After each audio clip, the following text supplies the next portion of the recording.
everyone, welcome to AMC Movie Talk for movie fans. I'm your host, Ashley Mova, and this is the daily show where we give you all the latest news from the world of movies, plus insight into what it all means.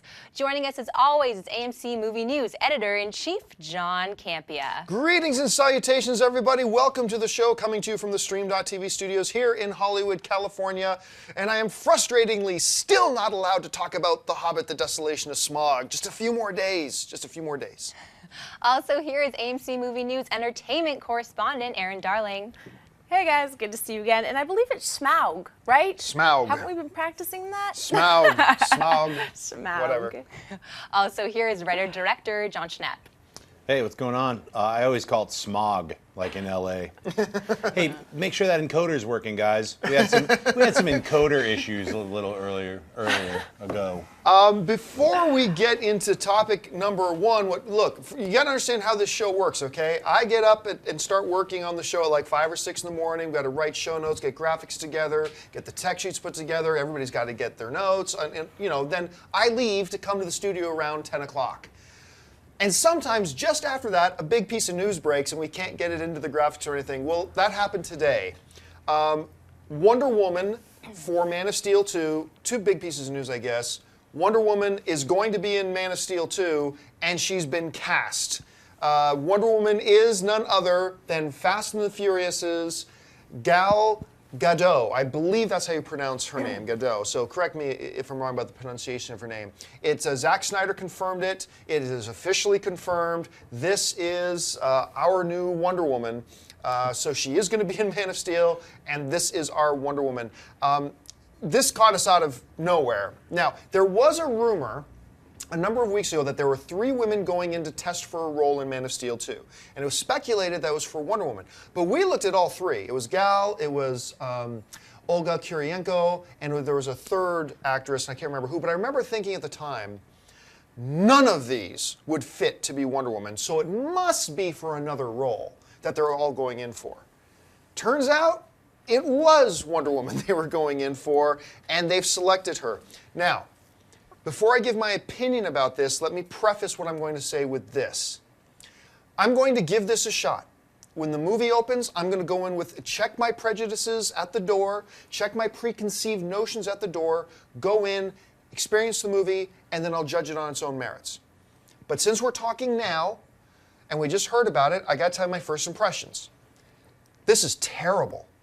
This is a terrible casting. Just awful. And for several reasons. Number one, let's get one of the simpler things out of the way. I don't want a 95-pound Wonder Woman. Gal is a beautiful woman, absolutely. That's great. She's got the exotic look that you'd want for a woman, Wonder Woman, all that kind of stuff. But I don't care what incarnation of Wonder Woman you look at, whether it's the comic books, the animated movies, or whatever. Wonder Woman ain't 95 pounds. We need somebody a little bit more like, the MMA fighter that we were just talking about the other day. Who's Gina Carano. Somebody a little bit more physically built like her.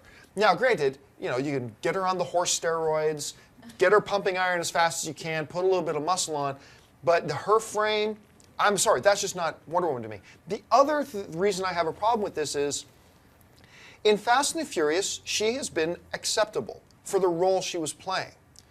But I've never looked at her as an actress and think this actress can not only play in a small side role, this actress could, on her own shoulders, carry a franchise.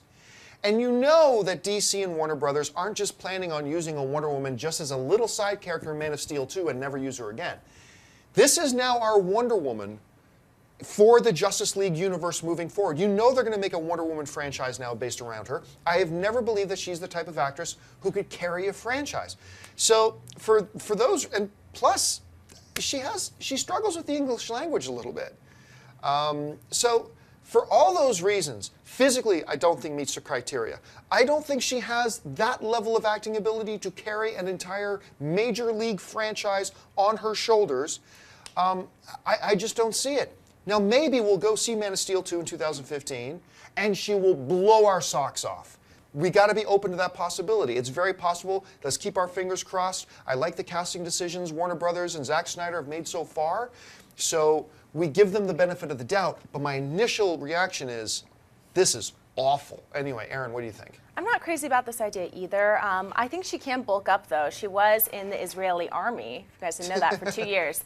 So I don't know what that entails or what kind of training or background she has physically. She may have been the mail sorter but in the Israeli that's true. army, though. That's I the mean, thing. I don't know what department she was working in, but I don't really like this idea at this moment. I don't think she's great. I don't think that she can carry a movie, let alone a franchise. So I'm not crazy about this idea at the moment, but who knows? Like you said, maybe she'll be great. Maybe I will give her the benefit of the doubt. Schnepp?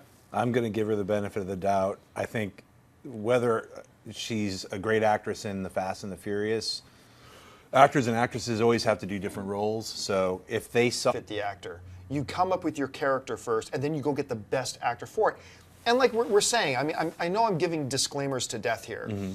She might end up being awesome, and we have to remain open to that possibility. Well, she comes from a different. She comes from an island of Amazons. Who's to say they all don't have an accent in this new incarnation? I'm just saying, it's like, yeah, but the accent's the most minor of my quibbles with this. And she's going to bulk up. She might not have the build and frame of what's the idealized version of Wonder Woman, but I mean, that's neither here nor there for me. As long as they keep true to the actual character and make a really cool character out of this version of Wonder Woman, that's all that matters. And I'm sure that they've got it under control. So, I mean, I was surprised just as you were to hear that they cast Gal Gadot. But, I'm going to, just like Ben Affleck, for a minute I was like, what? And then I was like, no, it's actually, that makes a lot of sense. So, well, I'm just going to, hoping I'm right. I don't want it to be a horrible film. Here's the thing. I'm very negative on this. I think this is a terrible decision, but there is not going to be anybody more hoping that this is a stroke of genius. I'm going to hope that this is a stroke of genius and that she's going to knock our socks off and it's going to be awesome. We'll keep our fingers crossed. My enthusiasm for it right now, though, is pretty low. All right, let's move on to our official first topic today. In the wake of the tragic passing of actor Paul Walker, executives at Universal and producers Vin Diesel and Neil Moritz have been frantically trying to decide how to proceed with their Fast and Furious 7 movie, which is already more than halfway done filming. According to a report from The Wrap this morning, the studio and producers are now actually considering scrapping the film as it is and starting over with either Walker's character written out or getting a new actor to play the role of Brian. John, what would you think about Fast and the Furious 7 starting over from scratch? The other day we talked about where can Fast and Furious go from here, and I listed off 3 options that they have, and this wasn't one of the options. Not because I don't think it's a valid option, but simply because I never dreamed in a million years Universal would consider, being already halfway done filming, scrapping everything they've got, rework the script, and start again. And if that's what they're doing, I'm okay with it, actually. I'm totally okay with it. Like, logistically, it makes life a lot simpler. Despite the fact they have to start over again, than, say, trying to patchwork and makeshift a very awkward departure of the Paul Walker character out of the film, because it's not like they were 90% done filming. They just had to finish his last couple of scenes, right. All that kind of stuff. Now, once again, then you got 2 options. Do you just not have him there, or do you replace him with another actor? I will still firmly stand on the ground that you replace him with another actor. You absolutely replace him with another actor. I mentioned this the other day, but it bears repeating. There are some people who say, out of respect for Paul Walker, you don't replace him. That's bullcrap. That is absolute stupidity and nonsense. Because if you're a guy like Paul Walker who poured your heart, passion, mind, soul, strength, everything into that character and then that role, you honor him by making it the best Fast and Furious ever. If there was some guy who was an architect, right, and he had this dream of building this 80-story skyscraper, and when it was 60 stories tall, he passed away. Do you think he wants then everybody else to go, well, out of respect for him, we're just going to stop it at 60 stories? No, if you honor him, you take that building all the way to where it was supposed to go, on the shoulders of what he built. And I think with Paul Walker, look, Fast and the Furious, as important as The Rock has become, Fast and the Furious is about Dom and Brian. That's what this franchise is about. It's about Dom and Brian. And if they've been planning to take this to Fast and the Furious 9 and 10 with Dom and Brian, then to honor Paul Walker, you take it to 9 or 10 with Dom and Brian. Now, some people will say, well, audiences won't be able to deal with it. Like if you suddenly replace Paul Walker with, say, a Taylor Kitsch, for example, right? Who I think is a pretty darn good actor. People are saying, oh, fans it'll disrupt us too much. We're not going to. Really? Harry Potter. Harry Potter. Sir Richard Harris is playing Dumbledore, a key, major, significant character in the Harry Potter franchise, and he sadly passes away in between films. Does Harry Potter and Warner Brothers then go back and write Dumbledore out of the future Harry Potter films? No, they recast him, and guess what happened? Did the Harry Potter fan base tremble and fall apart because we can't wrap our minds around this? There's another actor playing Dumbledore. No, a new actor came in, and it was just fine. It worked out totally fine. They switch James Bonds, they switch characters all the time. It's okay. And this whole idea that movie audiences are so mentally fragile that we can't handle the idea that another actor comes in. Like I said, it would be different if this was like a Crow situation, right? Where they were nearly done the film, they were almost at the finish line. That's different. Then I completely, you brought up that point, I think, the other day, and I completely agree with you 100% on that. But in a situation like this, honor Paul Walker by seeing Dom and Brian's story through to where they wanted to go, build on the shoulders of what he spent so much of his life establishing, get a new actor in there. Audiences are mentally strong enough to handle it. Don't worry. I think that's what you do. Now, if they want to go in another direction and say, the narrative of Fast and the Furious 6 makes sense if they want to say, if Universal wants to say that now that Brian is with his wife, Dom's sister, and they have a baby now, that they decide to move to another country and get out of that life, narrative-wise, that makes sense. And they have some options there to do that, and I'm totally cool if they do that as well, if that's what they choose. But I think if they decide to go with another actor to build on what Paul Walker spent so much of his professional career building, then I think that's the way you do it, and that's the way you go. But anyway, I've rambled on about this long enough. Aaron, how do you see this? I think it's interesting that Universal is willing to start from the beginning on a project like this. I mean, these movies are not cheap to make. So I actually really respect the idea that they're willing to go back and change the storyline or make some adjustments due to this terrible situation that happened. But I'm also really interested in what's going to happen, because when they announced the release date of this movie at CinemaCon, they basically said that this movie was very tied in to the 6th installment. So they really wanted to kind of get right on the heels of the other one, release it as soon as possible. So I'm a little bit worried about that. June or July it was supposed to come out. Yeah, so I mean, a year later. So I'm a little bit concerned about that, and I wonder how they're going to address those storylines that they really wanted to wrap up in the 7th installment. So I'm kind of unsure about how they're going to address all this, but I respect the fact they're willing to start from scratch. Schnapp? Yeah, I mean, you know, whether or not they were halfway through shooting, we don't know how much of Paul Walker's parts were halfway through. I mean, he might have only shot in 3% of his role in Fast and the Furious. Yeah, and we just could have don't been key scenes where it's like, oh, wait. So, I mean, we don't know. So, I mean, there's also all the things that happen in post-production. It's called looping. I mean, you're shooting shots of all these actors. You have to get them back in the studio to actually re-record their dialogue so you as an audience member could hear it over the car noise and all the... I mean, that's just a normal thing that happens. With Heath Ledger, they had gotten all of his looping done. I mean, there's certain things like that when actors die in the middle of shooting a movie or even after it's done shooting, there's all these aspects to it that the post-production has to handle. So, I mean, just thinking about it strictly from a filmic sense, yeah, it makes sense to reshoot what they shot. They're already in it for spending money. I mean, that's a given. They've been shooting for 3 months now. Something like that. I mean, it's probably maybe 20 million. You know, it's not going to be like, oh, it's going to cost $100 million to reshoot those. I think insurance. I think the report claims that insurance will cover whatever the studio has to eat to scrap it and restart. The big loss for the studio, though, as you were pointing out, is their release date that they really wanted. They wanted that very rushed release date, and so it may not cost them financially to start over again, but it will cost them that release date, absolutely, if they have to rework the script and start the story from scratch. I wonder, yeah, I mean, well, that then calls into are they going to just recast and reshoot? Well, that's the question, right? That's a lot easier to make that release date if it's strictly like we're reshooting. And this happens a lot in production. Say you shot a scene, and then something happened, you have to reshoot it. It's 4 times easier to reshoot something because you've already done all the work. Yeah. You've already put everything together to make that scene happen. Now you're just redoing it. You just gotta go back. Same thing with editing. You know, say, hey, you've got to re-edit something. There's redoing something. If you lose an edit, sometimes your computer will crash. You have to re-put something together.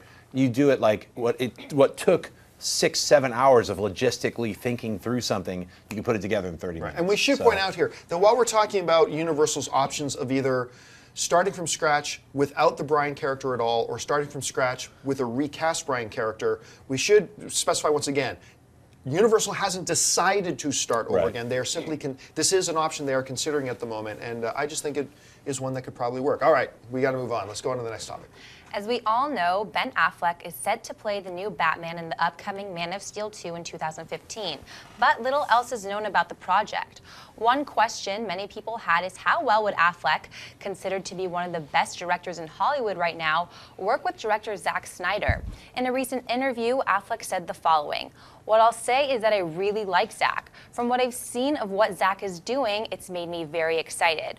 One of the nice things about being an actor in that movie is they show you all the stuff before anyone else gets to see it. So all the sort of world creation and the take on the character and the other characters is really exciting. And at the end of the day, the truth is, it's really directors that make movies work or not, especially these kinds of movies." Schnepp, what do you make of Affleck's comments? Well, I think his comments are very telling. I think he believes in Zack Snyder's ability to make these kinds of movies. These kinds of movies being giant blockbusters. Ben Affleck's movies that he's directed are human movies. Yeah. They're all about real human stories and struggles. And when he says that, he's worded it very carefully, I think, in a smart way. These kinds of movies being like super big, blockbuster, tentpole films with people smashing each other through buildings, larger than life characters like Batman, the character he's playing. So I think he's given all of his trust to Zack Snyder and being the actor filling that role. And also, you know, I mean, he's probably brought on to fill out and help out with other areas of production, but as an actor is how he's speaking about the role. So, and I think he's smart to talk that way, you know. I believe what he's saying, so. Aaron? I think this is kind of a weird statement to make because maybe he is really excited about everything that Zack Snyder brings to the table. Maybe he really believes in this project and that the fact it will be very successful. But at the same time, I think there's a little bit of hesitancy there. I think he's maybe trying to lift the blame off his shoulders for what happened with Daredevil, or maybe he's expressing hesitancy about Superman and how he will be received in the role of Batman in this movie. So I'm a little bit, I don't know how I feel about this. I'm not exactly sure what he means by these comments. What do you think, John? Well, I mean, on the one hand, Ben Affleck and Warner Brothers and DC have to know very clearly that there was going to be a lot of controversy about Ben Affleck taking this role. And I have to believe that only ups the stakes that Ben Affleck had to really believe in the director and the direction of a movie if he's going to step in and play Batman. Because let's face it, as much as I think the casting of Ben Affleck was a brilliant move and that it's going to work out great, if Ben Affleck botches this, or if this movie ends up being a stinker, he will never wash off that smell. That stink will stick with him for the rest of his career. Or at least 20 years. Mm-hmm. Or at least 20 years at that point. That's a long time. So, so when I think about that, and then I pair that with these statements, I think, yeah, Affleck really did have to honestly, legitimately, 100% believe in Zack Snyder as a director, since he's putting his career in his hands. Yeah. And as one of the most celebrated directors in Hollywood right now himself. And he has to really believe in the direction that Snyder wanted to go. So because of that, the potential stink wash that he'll have to do after this, if it's not any good, I'm gonna say I believe these comments. So, all right, folks, listen, we've reached that part of the show called Buy and Sell. Here's how this works. In front of her, Ashley's got a few other items in the world of movie news. She's going to run them down, and then Schnepp, Aaron, and I are simply going to say whether we buy it or sell it. So, Ashley, what do we got? Director Louis Leterrier, who directed such films as Now You See Me, The Transporter 1 and 2, and The Incredible Hulk, has just signed on to direct the new Sacha Baron Cohen spy comedy GRIMSBY for Paramount Pictures. Co-written by Cohen, GRIMSBY follows a British Black Ops agent who is forced to go on the run with his long-lost brother, who is a Northern English soccer hooligan. Aaron, buy or sell Leterrier directing GRIMSBY? I'm going to buy this just because the word hooligan is in the log line. And also, I think if Simon Pegg and or Robert Carlyle aren't on the short list for the soccer hooligan, they should be right now. I'm going to buy this too, but I actually think Baron Cohen is going to be the hooligan. No, yeah. I was hoping no. And I could see a Simon Pegg as the Black Ops guy. Look, I was not a big fan of Leterrier's last film, Now You See Me. I mean, Real Document, I wasn't a big fan. But I do like him as a director. I like his style and what he brings. And I think his directing style with a Sacha Baron Cohen style, I think it's going to be really interesting to see. So for me, it's a buy. Yeah, I'm going to buy it too. I think it's an interesting pairing. You know, like Letterri's style is a little more gritty and realistic, and then Sacha Baron Cohen is going to be playing the hooligan. And I think they're going to cast some action star. Yeah. So I think it's going to be like a buddy film with like the hooligan being like, you know, what am I doing? Hitting a red button, explosions, whatever. I think it'll be pretty funny. So. Ashley, who will Sacha Baron Cohen play? Will he play the hooligan or will he play the Black Ops agent? I'm hoping for the hooligan just because No. I think he's so goofy and funny and I can't help but laugh. But so, he and could hopefully he has also an accent. play a fantastic straight man. He could. He could. That's All right. wasting his talent, Aaron. What's next? As some of you may know, Fox Studios is currently developing an X-Force movie. X-Force is a spin-off title of the X-Men team in the comics. The script is written by Kick-Ass 2's writer Jeff Wadlow.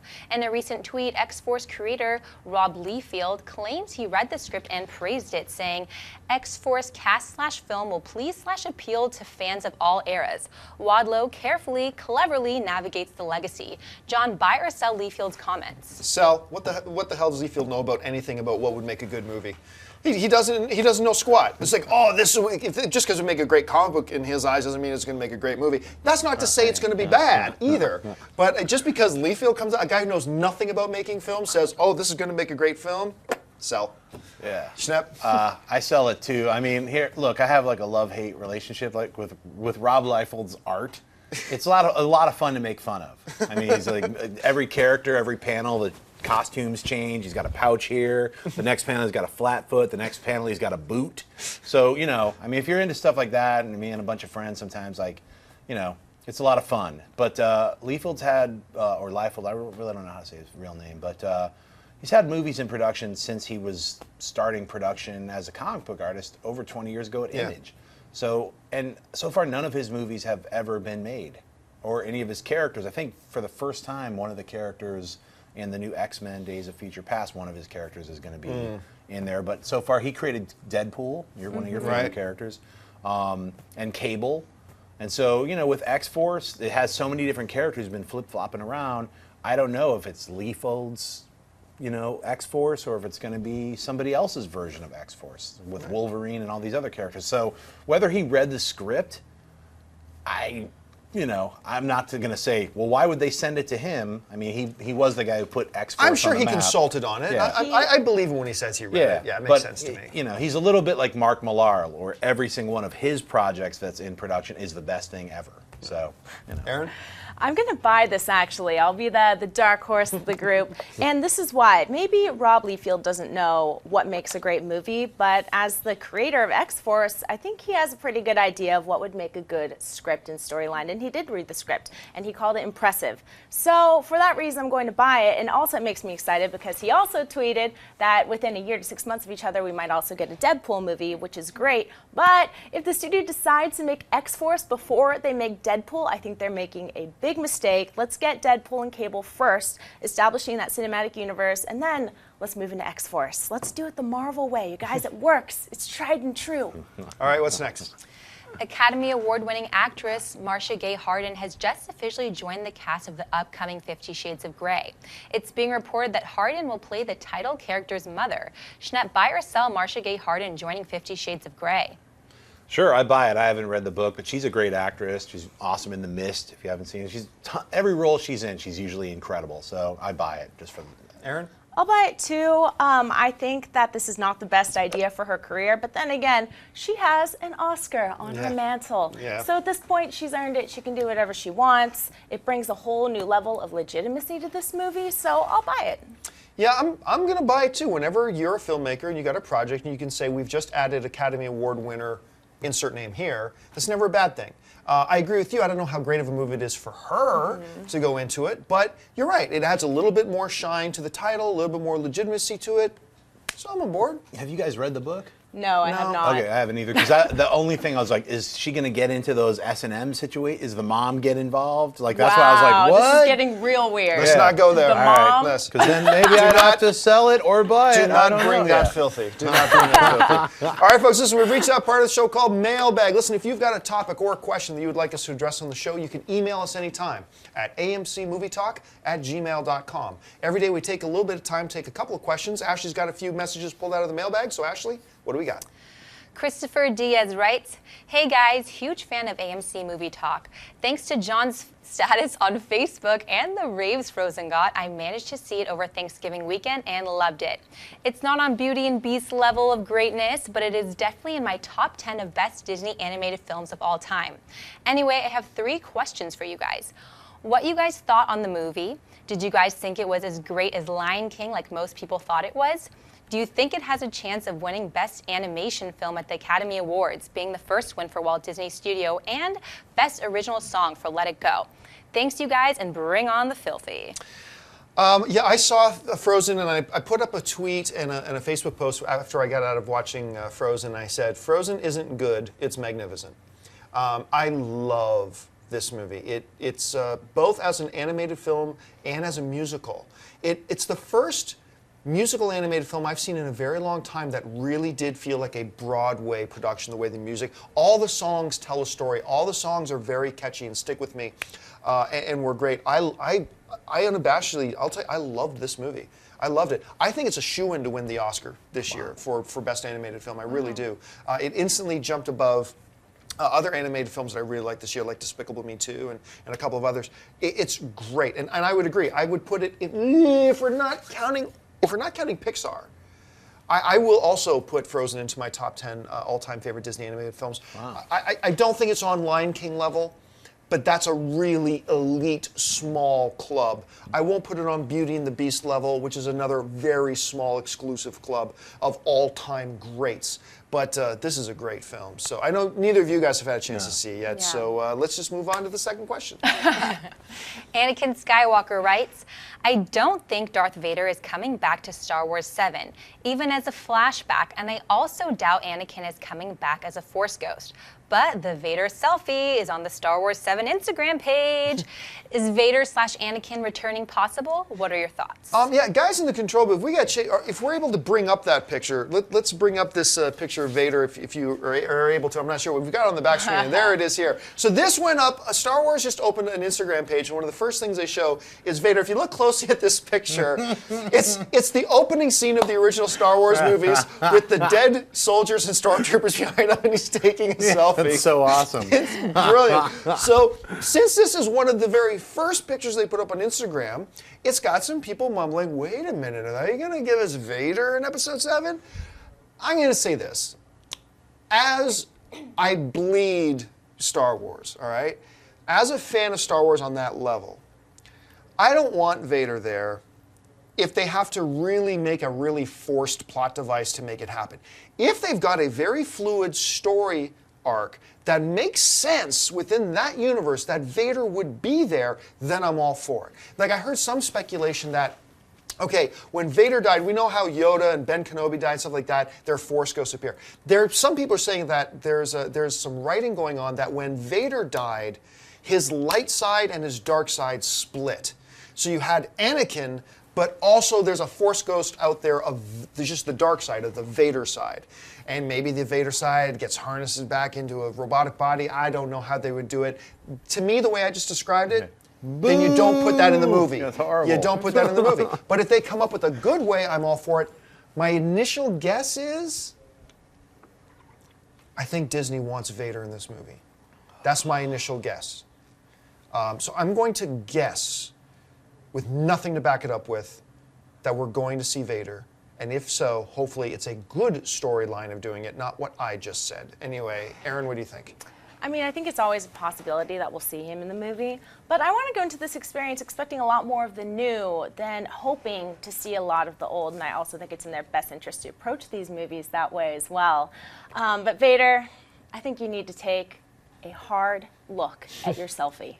Check yourself before you wreck yourself. Check your selfie before you wreck your selfie. I don't have any smart alecky comments about selfies, but I do not see Darth Vader returning. I think he died in Episode 6. Anakin, whatever kind of version of the Force Ghost, showed up with the Ewoks at the end, and that's all she wrote. Episode 7, if anything, they're going to have a new Sith and a new apprentice. So that you can guarantee. I hope you're right. I hope you're right. And we're going to get, just like everybody freaked out about Darth Maul, and then he said like 2 lines and got cut in half. Hopefully this time around, they're going to give us a really good villain and his apprentice and you got Darth Vader to beat.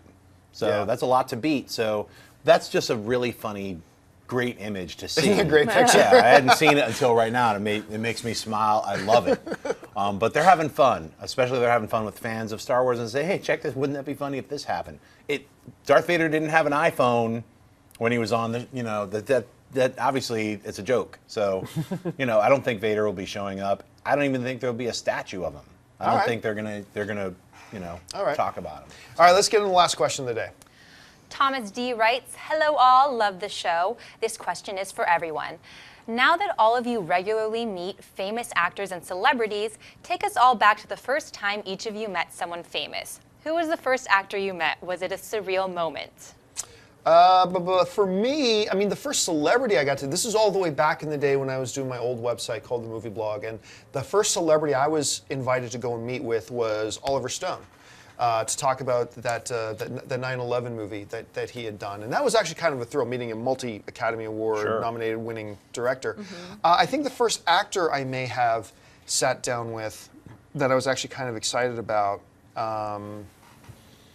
gosh, you know what, I can't remember who the first one was. It obviously wasn't super memorable for me, but... Who'd you get starstruck by? Lucas, and Bill Nye. I was starstruck by Bill Nye. That was a pretty cool moment for me. Who was the first actor you snubbed? Let's see. Yeah, that would be Robert De Niro. That would be Robert De Niro. What about you? Who's like the first big celeb you got to meet and interview? Well, it was not an actor. It was actually a musician. Was my first encounter with a celebrity. My uncle's a music producer, so I used to meet a lot of his clients. And one of them, back in the 90s, was Dave Matthews. Oh, really? And yeah, I remember meeting him, and that was my first celebrity experience, and I was so young and small at the time that all I remember about the experience was looking up and thinking, wow, this guy is really tall. And that was my train of thought. Yep. All right, I'll go back to the 90s. My first was also a rock star. I was in a music video for the band Infectious Grooves. The song's called Therapy. You could check it out on YouTube. I worked with Ozzy Osbourne. Yes. I was Ozzy Osbourne's like him. mad scientist companion. So it was like torture Mike Murin from Suicidal Tendencies. It was like, Ozzy and John Schnepp, please come on set. I was like, I've arrived. I got paid $100 to play a mad scientist for the day, but I got to hang out with Ozzy Osbourne and his trainer, because that was like, he had just gotten back in shape, and he was like, wow, Ozzy, you look amazing. He was like, yeah, just drinking some water. It was like, really nice guy. So, and then I was like just happy to work with him.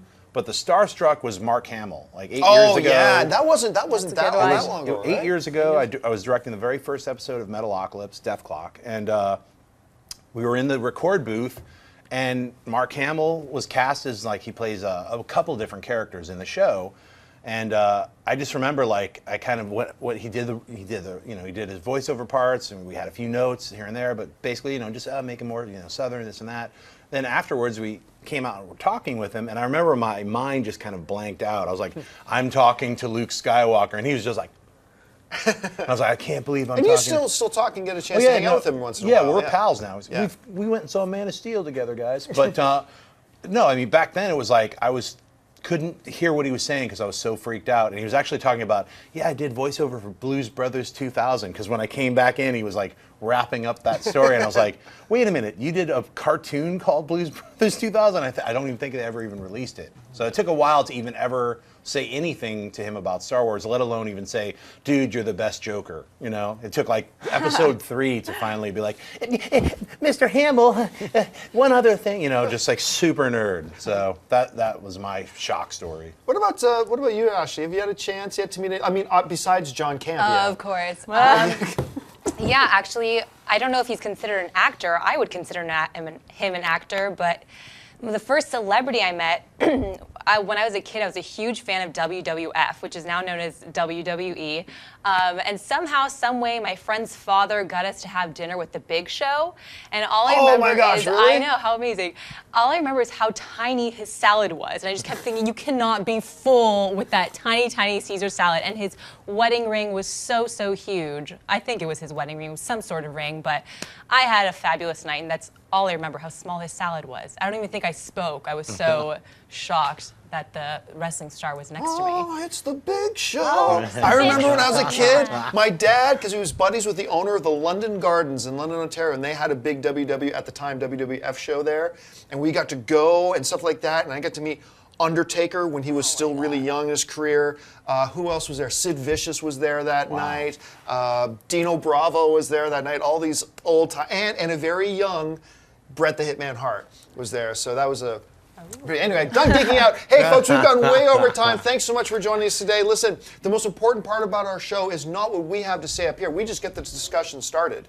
The important part is what you have to say. Make sure you jump into the comments below and leave your thoughts on any or all the topics that we discuss here today. Agree or disagree, keep the conversation going. I want to thank, first of all, the people sitting at this table with me. Sitting to my right, our entertainment correspondent, Aaron Darling. Aaron, where can people find you online? Twitter, Aaron A. Darling, Facebook, Aaron Darling fan page, and YouTube, Aaron Ashley D. Thanks for having me, John. And sitting next to her, of course, writer-director, Mr. John Schnepp. Schnepp, where can people find you? You can find me at Twitter and at Instagram, just John Schnepp. And please support my Kickstarter. Unicron, the Unicorn Barbarian, needs your help. I can't make this insane cartoon without your support. Kick in $5, guys. Come on. And sitting over there, our lovely host today, Miss Ashley Mova. Ashley, where can people find you online? You guys can find me on Twitter at Ashley Mova. And you can find me on the various social media networks, just at John Campia. Don't forget to subscribe to our YouTube channel, follow us on Facebook and Twitter. Thanks so much for joining us again, guys. Until next time, my name's John Campia for AMC Movie News. And until then, bye-bye. if you like this video, be sure to give it a thumbs up and don't forget to subscribe to AMC Movie News on YouTube. It's free and a great way to stay updated with all the latest movie news and check out our daily show, AMC Movie Talk. Also, don't forget to check us out on Facebook and Twitter to stay in the loop for our special prizes, giveaways, and contests.